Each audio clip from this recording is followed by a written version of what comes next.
You're listening to What She Said, a podcast about blogging, creativity, and life online, hosted by me, Lucy Lucraft, a freelance journalist and blogger based in Brighton. Hi, Flora. Welcome to the podcast. How are you?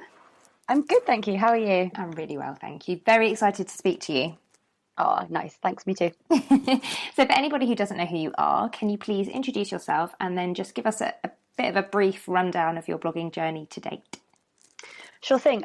So I'm Flora. I run a website called Flora the Explorer, which has been running since 2012. And I first started blogging solely about travel, and that was when I was backpacking in India and then in South America for a long time. And over the last few years, it's kind of switched somewhat more into kind of personal narrative, a lot to do with like grieving and mental health, because both my parents have now sadly passed away. My dad last year, so that's kind of taken over my site somewhat recently.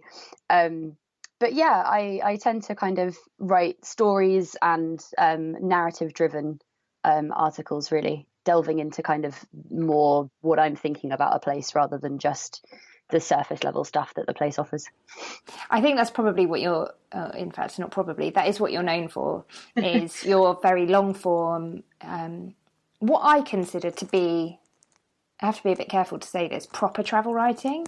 So, and I don't write like this either, but I'm not a proper travel writer, but I see your writing as the travel writing that made me want to be a travel writer.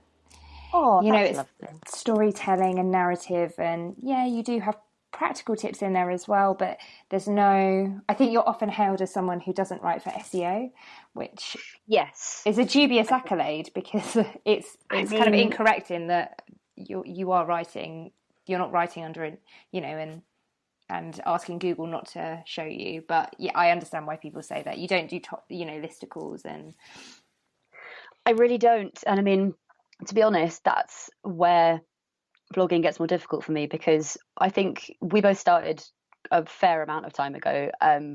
And when I first started blogging, I remember meeting people, and there was just like other bloggers and stuff at conferences and things, and it was still such a new thing, and nobody was really concerned about SEO and traffic and analytics and all this. I mean, there wasn't analytics really to look at except for in WordPress. And I never really bothered thinking about that stuff. I remember writing articles from when I was in India, writing the most obscure titles for things because they made sense to me and I found them funny. So I remember writing about Pushkar once, and I'd literally called it because we'd celebrated Holi the day before or the week before or something, and I'd written an article called like coloured powder and Gandhi's pocket watch, because I'd picked up this weird watch that looked like Gandhi's in a charity shop. And like that made sense to me, and it was really funny. And of course, thinking back now, like nobody will ever find that article. No one will know it's about India at all. And that's now a problem for me, because my traffic drops quite significantly because I write stories. I don't write how-to lists or like advice or whatever, which is a bit sad, because obviously I want traffic, but also the response I get from people who enjoy stories and enjoy like narrative that they get lost in, I mean, that kind of feedback is really great. It's just obviously slightly lesser now, I think. Yeah, and you're human. We can all say, oh, we know they're not, it's vanity, it's a vanity metric and it doesn't matter. And we can all say numbers don't matter. Yeah. But actually, when you work in an industry where that is what is measured a lot of the time, it's only reasonable to feel a bit crappy when you know that you're putting as much, if not more, effort into your posts as anybody else, and you're physically not going to be able to get the same traffic. Even though I imagine your bounce rate and all of those other great metrics are going to be so much better, because people are going to stick around on your website a lot longer. I mean, you say this, but I have zero idea how to check these things. I've never known. Flora. Going into the back end of websites and looking at these things, I have no idea. But no, what I do find interesting actually is like, and you have done a lot of this stuff and like talked about this online a lot, but like there's been quite a few times, particularly dealing with like a parent, like my dad was dying for about 8 months, and then the last year of like grieving has been really tough, and obviously it's really hard to like talk about positive, shiny, happy travel things on social media when you're going through something awful. And I tried my damnedest to just kind of stick into shiny, happy travel things on social media, and then realized that I just didn't want to do it, and couldn't be bothered.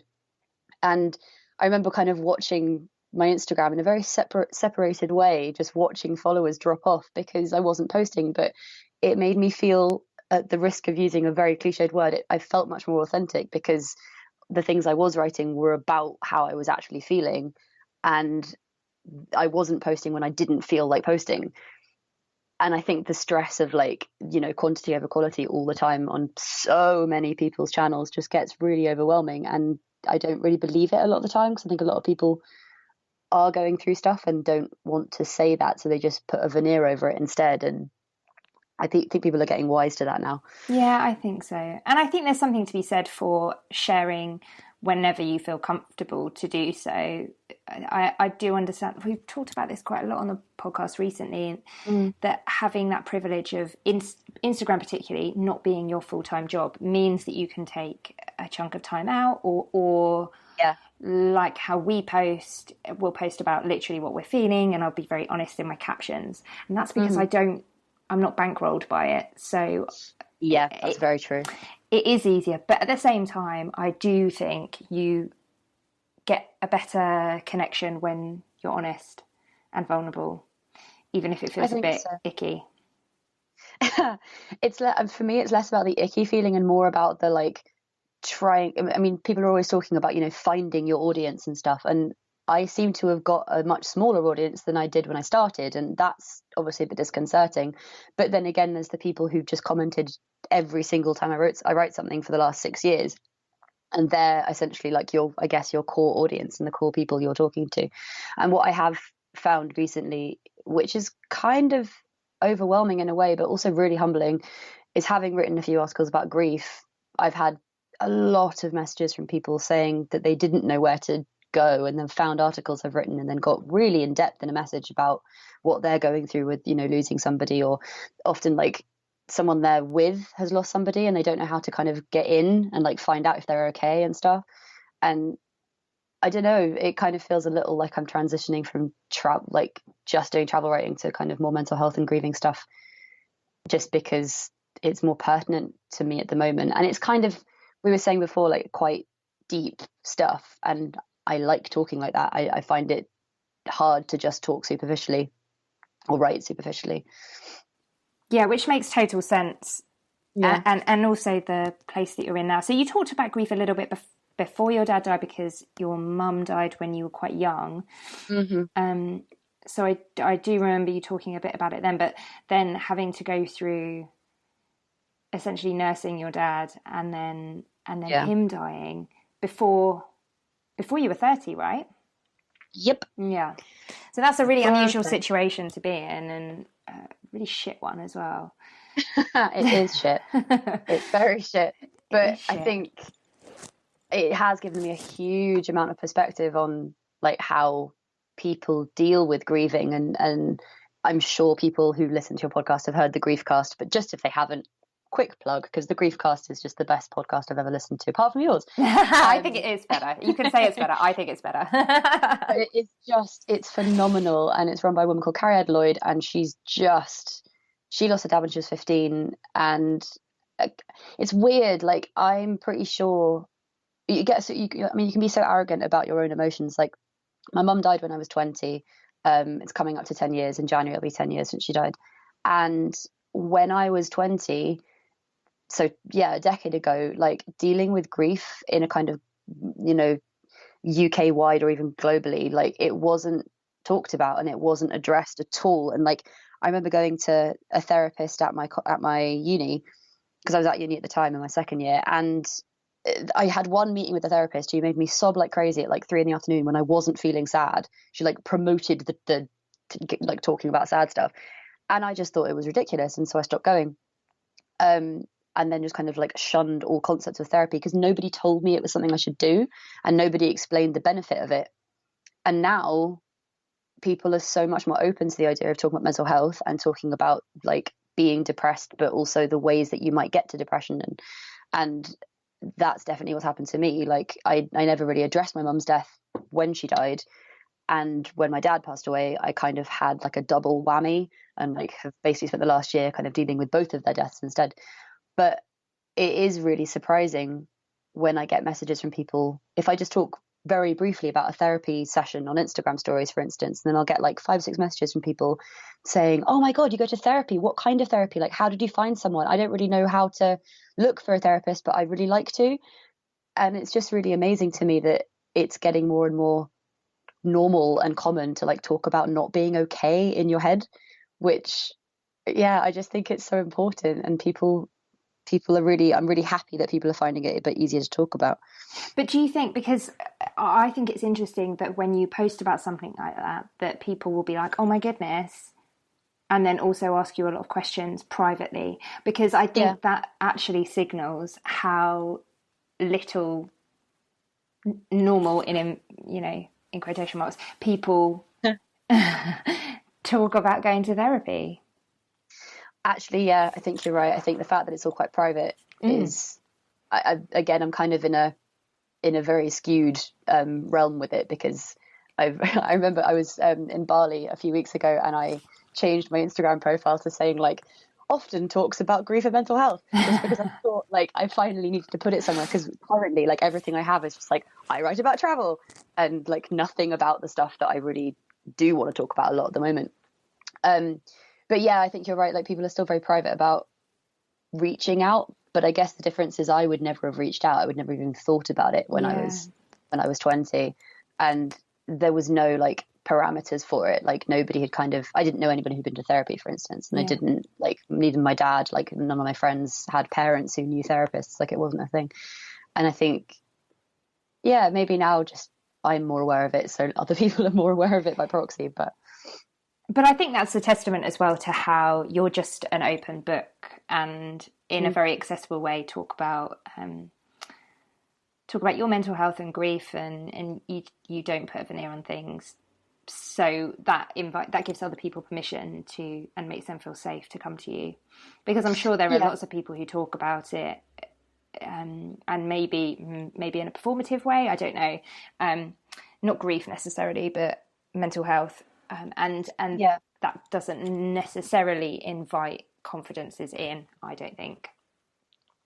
Yeah, that's interesting actually, because I have found myself following more and more people who, I mean, for my own resource as well, like people who've discussed like anxiety or depression. Like I get very anxious now, and I didn't used to, so that's been quite a big shift to kind of get around. But yeah, I guess it's sometimes a bit tricky, because people will just kind of say that they're going through something but not necessarily make that approachable. And it might also be because people are fighting their own battle, and that's really hard for them, so they're willing to mention it's going on but not willing to like be a source of help for other people necessarily. Yeah, which I think, that's fair enough. It's understandable. Oh my God, completely. Yeah, you've got to protect yourself, especially when it comes to mental health. I wanted to ask you how you found, because I think when you've been, we both knew each other as straight up travel bloggers, but I started going through a bit of a transition away from travel blogging before you probably, and you're going through one now, not necessarily away from travel blogging, but away from, I am a travel blogger. That is definitely what I'm in that box. How have you found it? Because for me, I found it really, really hard. Surprisingly hard to let go of, surprisingly hard and surprisingly emotional to let go of my travel blogging identity, even down to it's WTM at the moment, which for the uninitiated is World Travel Market, and I'm not going this year because I live in Brighton now, and it's in London, and I've gone for the past 5 years, which is a long time. Yeah, let me tell you. And oh God, it is. It's full on. But great, and all my a lot of my travel blogging friends are there, and there's lots of parties, and it's really good fun, as much as it is quite awful, because it's a big conference centre. Very achy feet. Achy feet, and you get very bored of giving your elevator pitch. Oh, but I found it really hard. I had to mute stuff about WTM on Twitter. Oh, love. Yeah, I know, but isn't that sad? Like, but the thing is, like, I could totally go to WTM, and I've thought about it, and I might go tomorrow. I'm not sure, but like, every single year I've gone, without fail, even if I've had meetings with brands and like people who don't know about WTM, like you'll make appointments with tourist boards and destination representatives and like chat about the potential of you going places. Like I remember I went to a meeting with someone from a Mexican like eco resort thing who were really keen to talk to me, and I had like a full half-hour like meeting with them, and it was all like yeah I'm gonna do things, and then nothing transpired from it. Like I chased them and like nothing happened, and I've pretty much only ever gone to conferences to meet friends, really, like make friends and meet old friends. And I guess what maybe is slightly easier for like on my end for like transitioning away from just being a travel blogger is the like ace in the pack of my parents died. Like I don't really care what other people think. Yeah, that's a good point. Yeah, Which is difficult if you're switching to a niche that's something you're kind of testing the waters of, like, you know, doing ethically conscious stuff and being much more eco-friendly and all those kinds of things are like you were trialing your life going that way as well. yeah, I guess. Whereas for me, I've been like thrown this situation that I'm living anyway. And I guess on that end, it's a bit easier to just be like, well, screw everybody. I'm not talking about travel anymore. I'm just going to talk about mental health.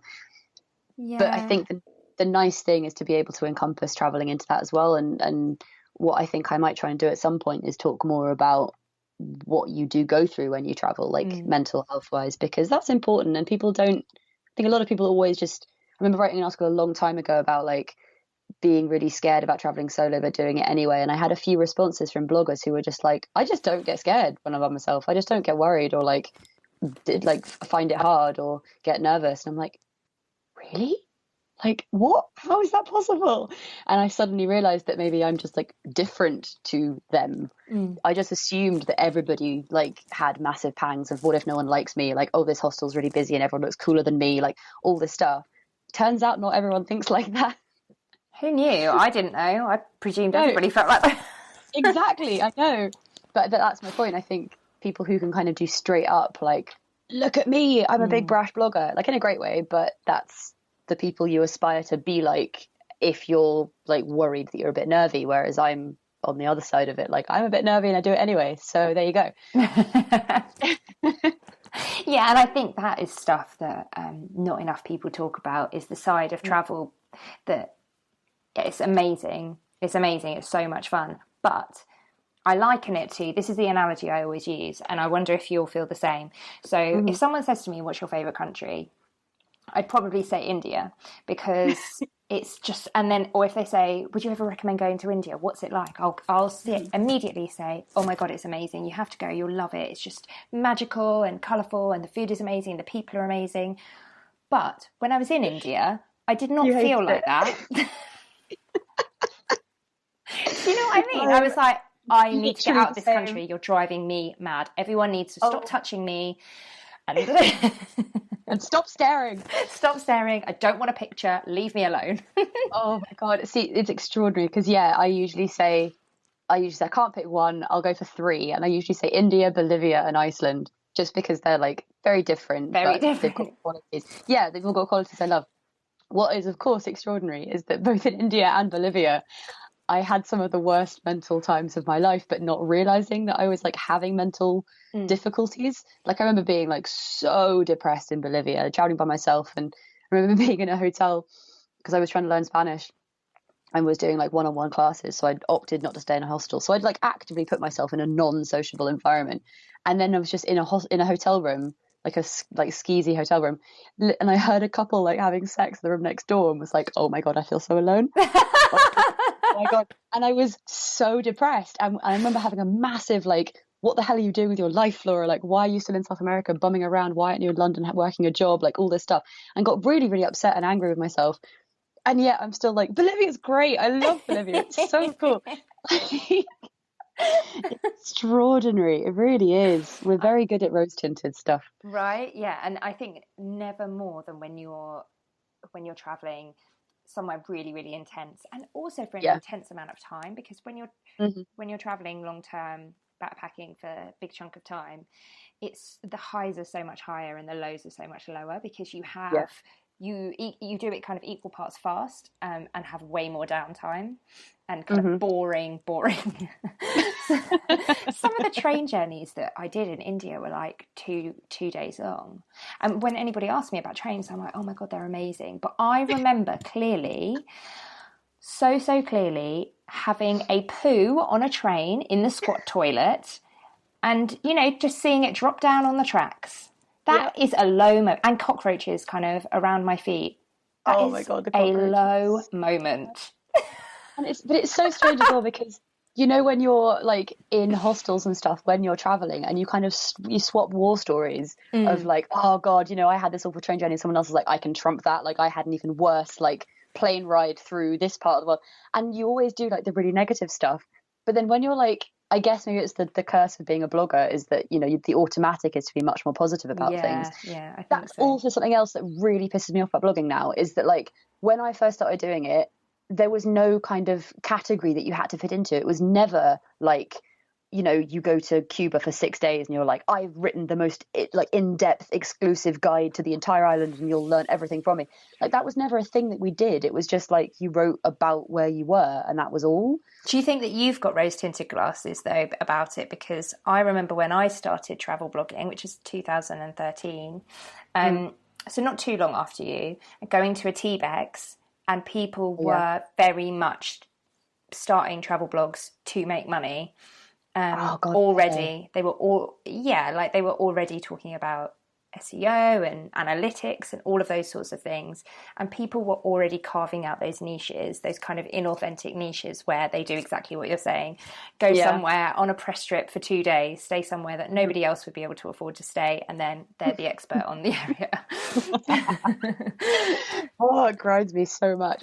But actually, yes, that's a wonderful realization that yes, I'm definitely rose tinting both countries that I hated and also blogging when I started, because I think also I just very much put my head in the sand for a very long time, which is why I still make like no money from my website, because I was always really pious and I'm like, I'm not going to have advertising, and then realized that I don't know how to do affiliate and I don't work with enough people to like actually make money. So it's it's a bit of a sticky one. And also the fact that my writing is definitely not SEO driven. So again, like I just went to Bali and like all the things I want to write about Bali are just like stories.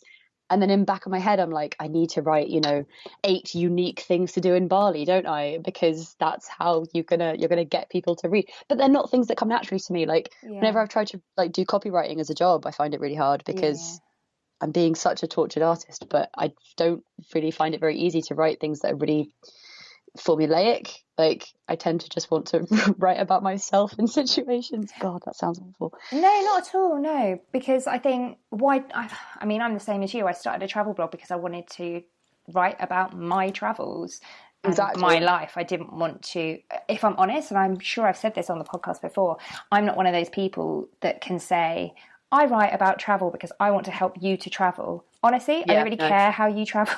If I help you, then that's great, but that is the byproduct of why I'm writing. Now it's different. The stuff that I'm writing about is different because I'm doing it way more as a resource and to help people. But still, ultimately, there are posts where I'm just writing for the joy of writing. I think that's okay. I think that's perfectly okay. And I think that's probably the major thing that has made it difficult for us, maybe travel blogging, but probably, clearly way more successful for you the way you're doing it now. And I'd like to think the same thing would happen to me eventually, because you're clearly passionate about the stuff that you're talking about, that you want to help people with.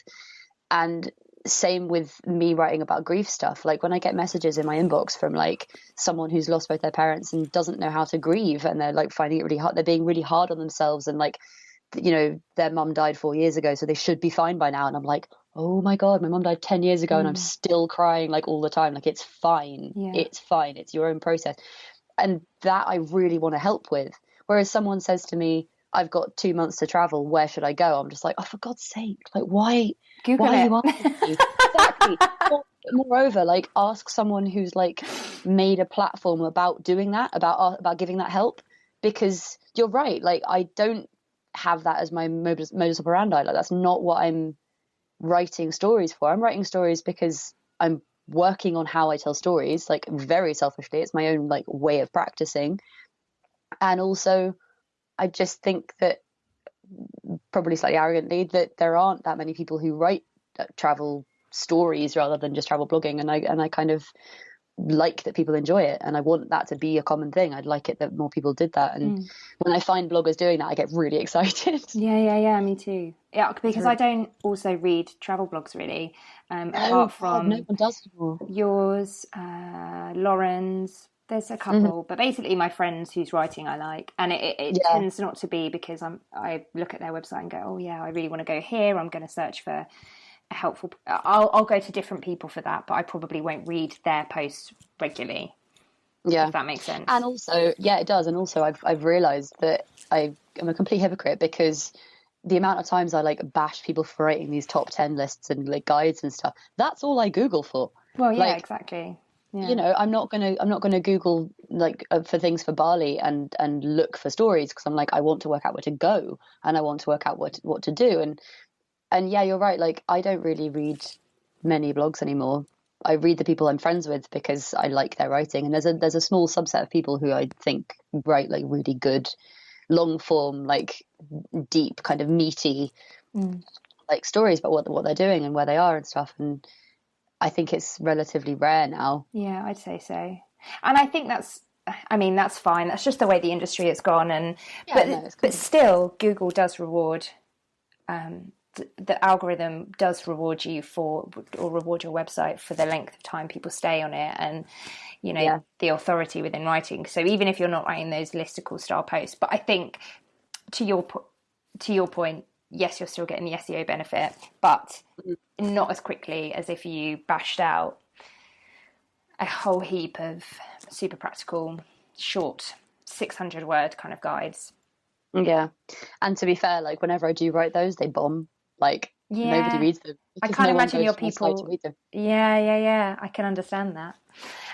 So I actually wanted to ask you some really practical tips to help people who are grieving, and that's a little bit different because we normally just talk about blogging.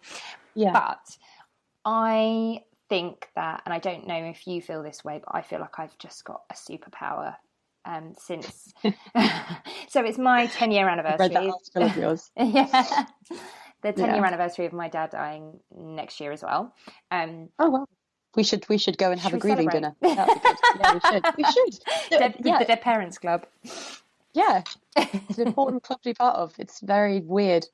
I think I know what you're going to ask, but I'll let you ask it and then I'll jump into what I was going to say, because You wrote a really good post about this. So in terms of the superpower, I feel like the main one is that I feel very comfortable talking to other people about their grief. I do not feel scared of it, and I feel like I not necessarily know the right things to say, but I know that there is no right thing to say. I know not to send flowers. I know that sometimes maybe someone just wants you to send them dinner or take them out for a drink or whatever. What kind of practical tips do you have? Because you wrote a really good post about this and it was really meaty. I'll link to it in the show notes. Oh, thanks. Yeah, I mean, I think I'm actually scrolling through it now just to see what I had written, but like, I think what I find really difficult about looking all this stuff up online is that you end up, and I get why, like there are tropes for a reason, but I find that a lot of advice on dealing with grief is like really trite. Like exactly what you said. It's like, send them flowers. And you're like, think about that for a second and deal with the fact that someone's going to have to find a vase, water them, deal with the fact when they're dying, put them in the bin. Like, they're going to go moldy. They always do. And it's really, really horrible to walk into your kitchen after crying for 3 days and find a moldy bunch of flowers on your like table. It's not fun. Like, I think for people who are actually grieving themselves, I think some of the things that have helped me hugely are writing down how I'm feeling, because I mean, writing is my passion, so it makes sense. But a lot of the time I've noticed, particularly the last year, my grieving has kind of been quite ritualistic. Like, I've had like kind of 3 days of being really upset, or like feeling upset, and then a couple of days of like solid crying, and then it's shifted and it's gone into a kind of cathartic period, and I've been okay again for a while. And if I write those feelings down and like say what day it is and stuff, it kind of makes more sense. And I know that I felt better before, so I'll feel better again in a week or so and stuff, which is really helpful. And I think it's difficult for people to talk about it. I get that. But finding someone that you can speak to is so valuable. Like having someone just hear you out. And one of the major things is like not just talking about grieving, but like talking about them. Yeah. Because one of the things that's really only been made obvious to me in the last year or so is like getting really angry when someone thinks that they're going to be having to hear me talk about grief and kind of cut me off, and I'm like, no, I just want to talk about the fact that like my dad used to say this really funny thing and it's just come back to me, or like, you know, I've just seen something that mum would have loved and I want to talk about it and explain why she would have loved it. Like keeping them alive is in your head, and like keeping the things that the idiosyncrasies alive is so important, because I mean it very much depends on how you lost someone, but like with my mum it was such a shock. It happened, you know, she went from being a bit ill to suddenly being terminal and dying within like 2 weeks. And that's just, it's a sucker punch, and you don't understand what's happened, and you're like physically your body doesn't understand what's happened, and to not have any kind of way to bring them into the daylight, as it were, is really, really difficult. So if you get to talk about them a lot, I find that really, really helpful. I think it can feel really dismissive sometimes, and I know that's not how people mean it to come across, but it can feel really dismissive when you're told, when you're sort of cut off in a pseudo comforting way, because it is really nice to talk about people that you've lost. People, I don't even like using that phrase. No, neither. Yeah, people that you've lost. I didn't lose my dad. I knew where he was. No, I knew very much where he was. Yeah, I know. But yeah, no, I love talking about my dad, and I love having the opportunity to do so. So when I remember my husband felt really uncomfortable with it for the first few years that we were together, and eventually I had to sit him down and be like, please, can I talk about my dad? Because I promise I'm not going to burst into tears. Don't worry. But there's such a kind of complicated, like, internal process for them, I think, of oh god, like if I talk about the person who's died, like are they going to be upset about it? Am I going to say something wrong and they're not going to tell me and they're going to cry? Like, should I just shut the entire thing down and that's going to be better overall? And you're like, no, you need to understand in a very like calm way. You need to understand that I know what my triggers are, and I'm learning what my triggers are anyway. And if it gets too much, you'll know. Like, I will start bawling, or I'll tell you to fuck off, or whatever. And, like, it'll be fine. Like, we'll work it out. But like, if I'm saying I want to speak about them, let me speak about them, because it's not talking about how much you miss them necessarily. It's talking about positive things, and you need them to. It feels really comfortable for me. I feel like I'm kind of settling into like a really nice little memory bubble. To kind of talk about them. And like, my parents used to. Like, we had a lot of kind of familial language. They were both well, my mum was an actress, my dad was a director, so many like quotes and things to do with language.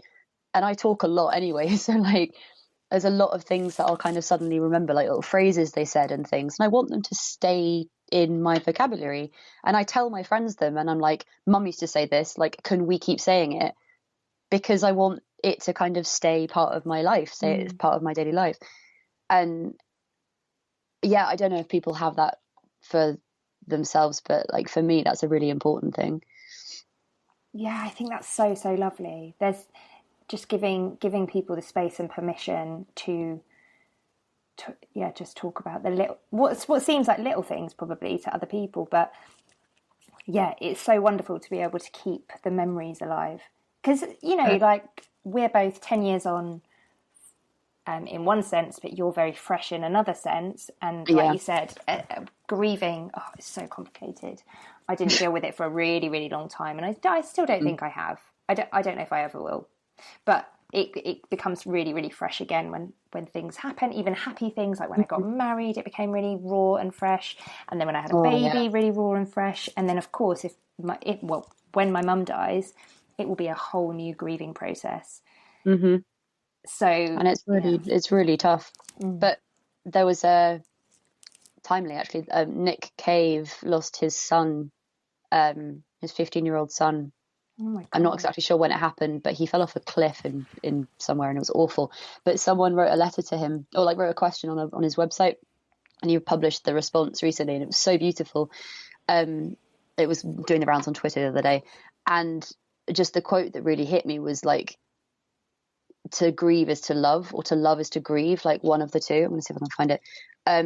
and it was just so beautiful. It's like, that's the offset of loving somebody, is that you're going to have to grieve them, but it means that the two things are kind of undeniable. Like, you're grieving because you loved someone, and I think like having that love being kept alive is a really important thing. And I don't think it's necessarily a bad thing. Like, grieving is awful, don't get me wrong, it absolutely sucks, and it has the ability to really, really mess you up. But I don't know if I would have, I don't know, like I feel like it's an incredibly self-educating process, put it that way. Like, I know so much more about myself than I did like a year ago because of what I've been going through, and because I've kind of not stopped it from happening. Like with my mum, I closed myself off from grieving a lot, and I was at uni and I just drank a lot and like smoked a lot.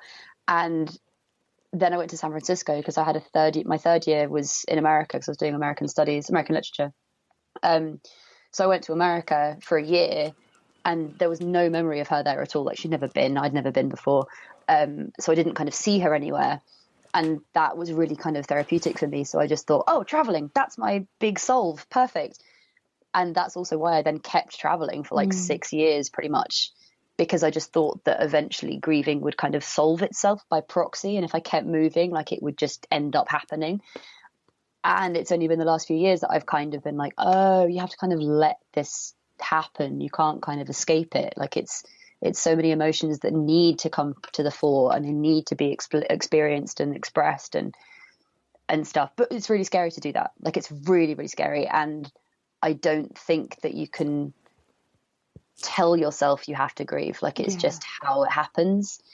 And thanks to my dad dying, it's just kind of had to happen now. And I've had to kind of go through it with both of them, and losing like my family because I don't have any siblings. So they effectively have lost a family as well as both my parents. And that's a big thing to kind of combat. Yeah, because on top of everything else, you've got the very practical, mundane minutiae of death admin to deal with alone.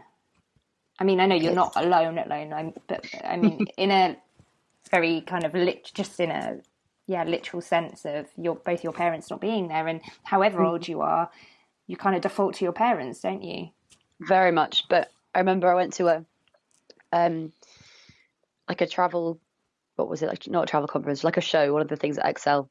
And it was really sweet. I met this girl who followed me on Snapchat of all things, and had no idea I had anything else. That was what's so funny. She was like, "Are you Flora the Explorer from Snapchat?" I was like, "Yeah." And she was like, "You don't post on Snapchat anymore. Where else do you do things?" And I had to like tell her my Instagram and my blog and stuff. It's really funny. She was really sweet, but she was there with her mum, and her mum had like been told in very speedy time like who I was, because we only met that minute. And her mum just said the most beautiful thing to me, and I kind of never really been able to forget it, because she said, like, one of the most amazing things your parents can do for you, like one of the last things your parents can do for you, is to let you take control of your own life. Because while they're still alive, ultimately you always defer to them. And there's been so many occasions that I've been so pissed off that both my parents have gone, because I'm like, Dad, why didn't you tell me how to use the blooming boiler? Like, why don't I know how to reset the oven timer? Like, all these things. But it's stuff that I just have to learn now. And ultimately it's kind of making, I hate saying I'm strong, or like people who are grieving are strong, because you don't get a choice in it. But it's undeniable that I have had to get stronger because of losing them. Yeah. And that's, again, not necessarily a bad thing. Like, it's really horrible. I don't feel like it's the right time to have had that happen. But equally, like, it is a really, self-creating thing. Like, you do have to then become the person you're going to be, fanfares, all that. I'll add them in. Great. Good. Audio tricks. But yeah, like, I think that's really important as well. I think there's so much negativity with grief, but there are hidden positives. There are hidden, not positives, but there's hidden silver linings, put it that way. Yeah, I think, that's a really good way of putting it, because it's that really weird position where you're like, I would love my parents to be back, but also I wouldn't be in this situation, which is great, you know, with whatever whatever that might be, like a personality trait, or learning how to use the boiler or whatever, if they were still alive, which I'm sure there's not a very good trade-off, but you know what I'm saying. Living parents or a working boiler, one of the two. Oh, but tricky. No, but it's true though. Like, I don't know what I don't know what my life would have looked like if I hadn't lost my mum 10 years ago. Like, I don't know what I might not have been traveling to the same extent. I might not have fallen in love with writing. It might not have happened. Like, and there's also just a huge amount of, I know the way I write now is because I've had a huge amount of loss. Yeah. Like, I know that people find my writing empathetic because there's emotion in there, because I don't want to not put emotion in there, because I feel a lot of emotion. And I don't know if that would have happened the same way. And I luckily had 20 years of, my mum was obsessed with me. Like, she was such a loving mum. And I met a friend of hers recently, and she was like, I think she just poured all the love she possibly could into 20 years because, not like she knew she wasn't going to last for longer than that, but it's a huge amount of kind of positive backlog to have behind you, to have had a really great family, even if they're no longer here. Yeah. And yeah.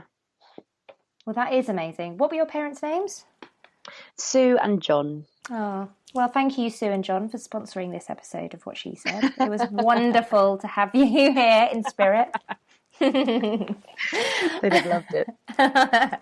Thank you so, so much for being part of the podcast. And I'm sure there'll be lots of people who want to get in touch with you now for various reasons, read your beautiful writing and chat to you about grief. Where can they find you? So my website is floratheexplorer.com, and I'm on Instagram and Twitter at Flora Baker. Perfect. Thank you. Thank you so much. And you can find me at Lucy Lucraft everywhere, but I mostly hang out on Instagram.